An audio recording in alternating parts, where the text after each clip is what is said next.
友们好，我是李医生。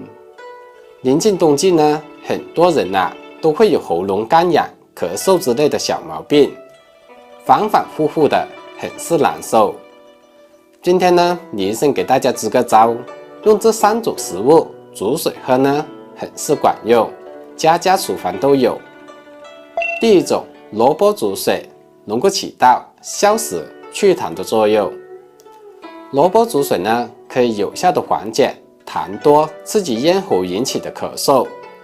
这个方子呢，适用于消化不良、食积内停、生痰且化热者，尤其是小儿外感，多数呢是由食滞内停生痰引起的，可以试试这个方子。具体做法呢，取白萝卜适量，捣碎取汁，加少许的冰糖，冻后温服，每日2次，每次呢60毫升。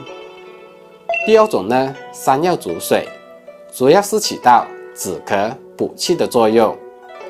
很多人会有感冒过后呢，不发烧不怕冷，嗓子也不痛，但就是不知道为何呢，总还有点小咳嗽。在中医看来这是患病的时候邪正相争，自身的正气受损的表现。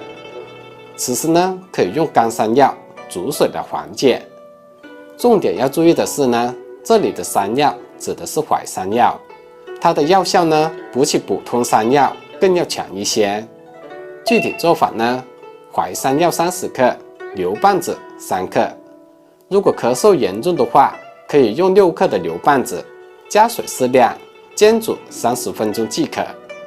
用法呢，代茶饮，每天1服，用3天即可。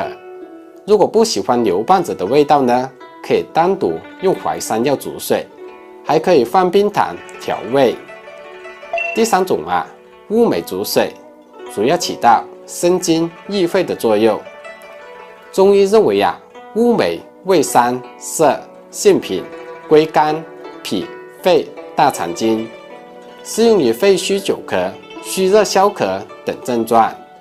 具体的做法呢，用乌梅30克，煎汤取汁，加入冰糖，代茶饮。